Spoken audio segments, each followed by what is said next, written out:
რამდენად განსხვავებული იქნებოდა დღეს მდგომარეობა უკრაინაში და საქართველოში 2008 წელს ჩვენი ქვეყნებისთვის ნატოს რომ მაპი მიეცა. გაბედავდა თუ არა რუსეთი საქართველოს ტერიტორიების ოკუპაციას, ყირიმის ანექსიას და ევროპაში ახალი ომის გაჩაღებას. ამ და სხვა თემებით მე ნატოს გენერალური მდივნის მოადგილესთან ალექსანდრ ვერშბოუსთან დავინტერესდი, რომელსაც გუშინ შევხვდი ინტერვიუს ჩასაწერად. ბატონო ვერშბოუ, ძალიან ბევრი რამ შეიცვალა ბუქარესტის სამიტის შემდეგ. რუსეთსა და უკრაინას შორის ომია გაჩაღებული. ყირიმი ანექსირებულია და არსებობს უკრაინის სამხრეთ-აღმოსავლეთი რეგიონების ოკუპაციის რეალური საფრთხე.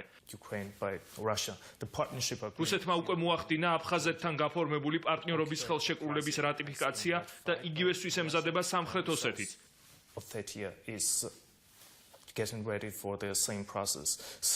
ამ ყველაფრის გათვალისწინებით, როდესაც უკან იყურებით, რამდენად სწორი იყო ბუქარესტის სამიტზე საქართველოსა და უკრაინისთვის მაპის მიცემაზე უარის თქვა.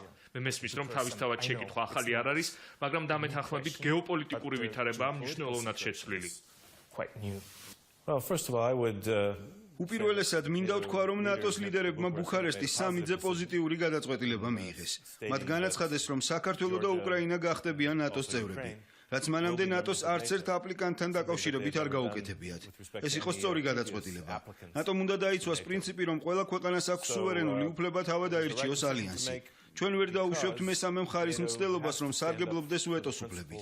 არ ვფიქრობ, რომ უკრაინაში არსებული პრობლემები ან ის ნეგატიური მოვლენები, რომლებიც საქართველოს აფხაზეთის რეგიონში განვითარდა, შესაძლოა ბუქარესტის გადაწყვეტილებას დაუკავშირდეს. ეს არის რუსეთის ხელისუფლების გააზრებული მცდელობა აღადგინოს გავლენის სფეროები.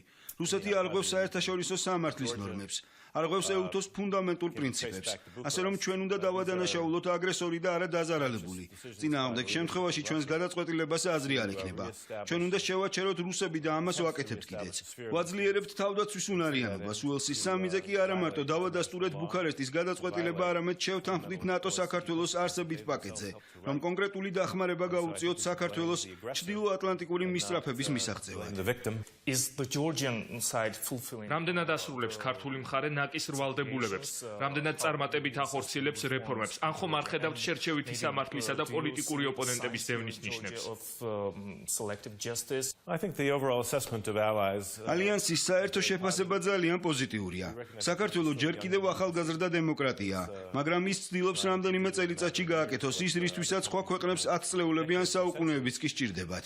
საქართველოს ოფიციალური პირები გასულ თვეს ჩამოვიდნენ ბრიუსელში რეფორმებისა და ყოველწლიური ეროვნული პროგრამის ფარგლებში მიღწეული პროგრესის განსახილველად. არის სფეროები, რომლებთან დაკავშირებითაც გარკვეული შეშფოთება არსებობს და ჩვენ ამას დავაკვირდებით 2015 წელს. მაგალითად, ველით პროკურატურისა და შინაგან საქმეთა სამინისტროს რეფორმას. გვინდა ვიხილოთ გაუმჯობესება სასამართლო სისტემის მიუკერძოებლობის კუთხით, ასევე ინსტიტუციების ანგარიშვალდებულების თვალსაზრისით პარლამენტისა და საზოგადოების წინაშე. რაც შეეხება შეშფოთებას შერჩევით სამართალთან დაკავშირებით. ეს თემა ამ დრომდე არსებობს. რა თქმა უნდა, საკითხი არ მდგომარეობს ინდივიდუალურ პიროვნებასა და საქმეში. მოკავშირეები თანხმდებიან, რომ ნებისმიერმა ადამიანმა, რომელიც დამნაშავეა ძალაუფლების გადამეტებაში ან კორუფციაში, პასუხი უნდა აგოს. მაგრამ მსგავსი საქმეები უნდა წარმოებდეს აბსოლუტურად გამჭვირვალედ, რომ თავიდან იქნეს აცილებული ეჭვიც კი, რომ ბრალდებები პოლიტიკურად მოტივირებულია. ვფიქრობ, რომ ამ კუთხითაც არის პროგრესი, მაგრამ არის საკითხები, რომელთა ყურადღებით შესწავლასაც გააგრძელებენ მოკავშირეები.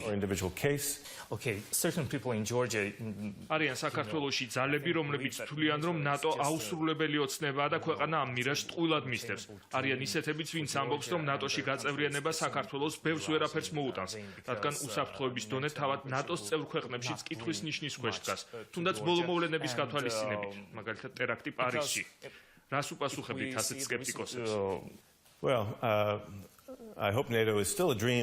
იმედი მაქვს, რომ საქართველოსთვის ნატო კვლავ არის ოცნება, რომელიც ოდესმე ასრულდება, რადგან ნატო მსოფლიოში თავდაცვის ყველაზე წარმატებული ალიანსია. ასე რომ ნატო აუცილებელია თავისი წევრების უსაფრთხოებისთვის.